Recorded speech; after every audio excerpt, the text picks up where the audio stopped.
Hola, buenos días. Hoy vamos a ver lo que es el modelo relacional y les saluda la maestra Eli. Bien, vamos a hacer una pequeña introducción a lo que es el modelo relacional, pero la representación de la información es más entendible y ustedes se preguntarán ¿por qué? Bueno, porque la representación de la información es entendible para las personas, ya que nuestra información se almacena como unas tablas relacionadas en filas y columnas. Este enfoque permite tener a los usuarios tener la información sin la asistencia de algún profesional, es decir, cualquiera puede entender la información que se está proporcionando. Bueno, ¿con qué características? La primera característica es que estos modelos son atómicos. ¿Por qué? Porque las entradas a la tabla solo van a contener un posible valor. Este no admite valores múltiples en un solo renglón o en una sola columna, es decir, en un renglón o en una columna va un solo valor. Otra característica es que todas las entradas de cualquier columna son solamente de un tipo, es decir, si en mi columna fecha solo voy a colocar datos que pertenezcan al tipo fecha, o en mi columna hora voy a colocar datos que contengan tipo de datos para hora, o en el caso de nombre voy a colocar tipos de datos que sean de texto y así sucesivamente. Siguiente característica es que cada columna posee un solo nombre y su orden no importa en las tablas. Cada atributo tiene un dominio, es decir, yo puedo colocar los atributos en la tabla, que serían las columnas, como mejor me plazca. No tiene un orden específico que diga este campo va primero o este va después. Ustedes pueden colocarlo según las necesidades que tengan. Bien, siguiente característica. No existen dos filas en la tabla que sean indefinidas. Es decir, no va a existir una fila o filas, ¿sí?, cuyos valores yo pueda almacenar información y esté completamente vacío. Eso no va a suceder, por lo menos el ID debe de existir. Y última característica es que la información en la base de datos es respetada como datos explícitos.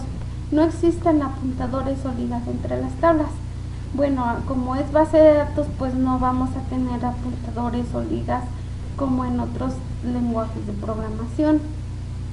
Bien, ahora, ¿qué estructura de las bases de datos relacionales deben de contener? Las estructuras pueden presentarse de los siguientes niveles de abstracción. El primero es el modelo relacional de datos, luego submodelo de datos, posteriormente tenemos esquema de almacenamiento y sublenguaje de datos. Ustedes se preguntarán, bueno, ¿qué es cada uno de ellos?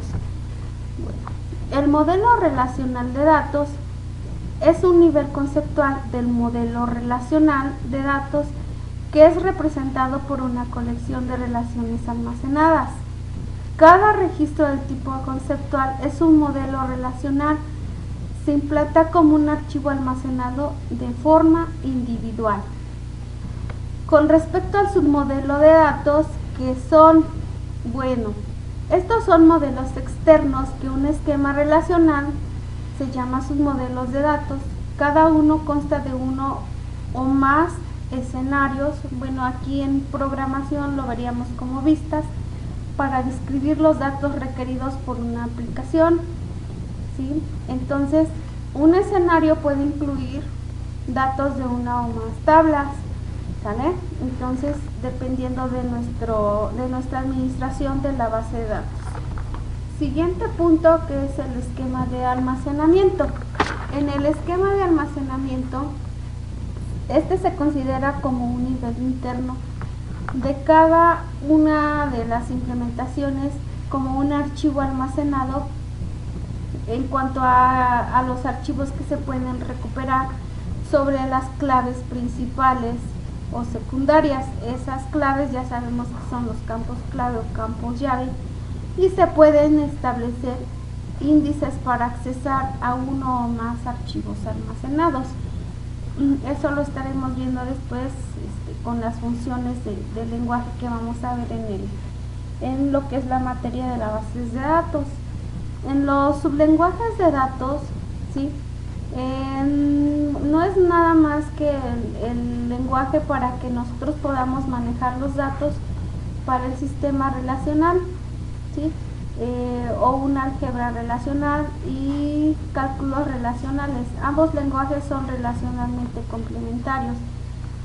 Bien, pasamos al siguiente punto.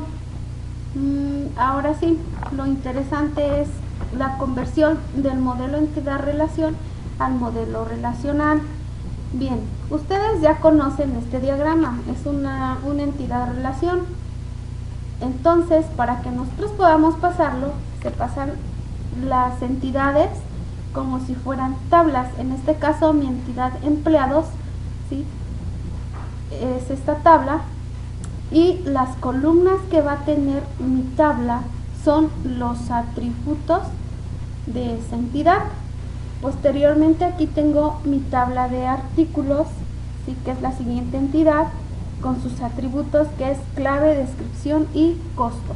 Y por último, la relación se hace tabla también y se llama venta, la cual va a contener los campos principales de cada tabla que hacen efecto la relación a ventas. En este caso, la clave principal de empleados es RFC, pasa a la tabla de ventas, y la clave, que es el campo principal de artículo, que pasaría a ser a la tabla ventas.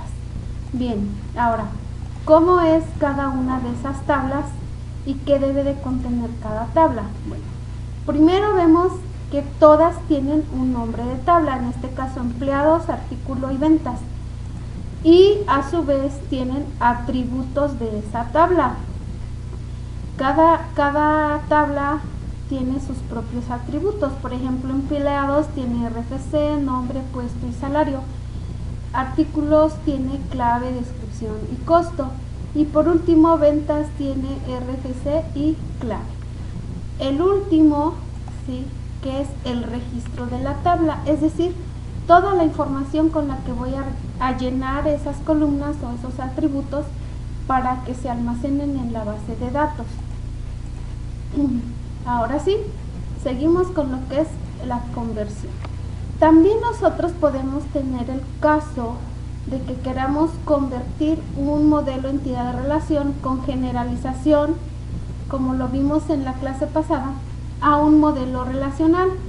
¿Cómo se hace esto? Bueno, a simple vista yo veo que tengo tres entidades. Entonces, voy a tomar la primera entidad, que es cuentas, con los atributos que sería número de cuenta, saldo, ¿sale?, y un salario, digamos, ¿sale?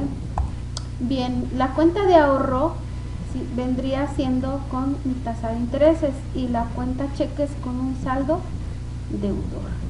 Entonces, si se fijan aquí, lo que es el IS-A no afecta.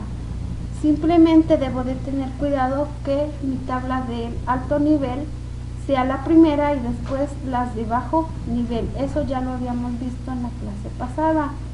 Cuáles son las de alto y cuáles son las de bajo nivel. Bien, chicos, pues es todo. Sí, nos vemos la próxima.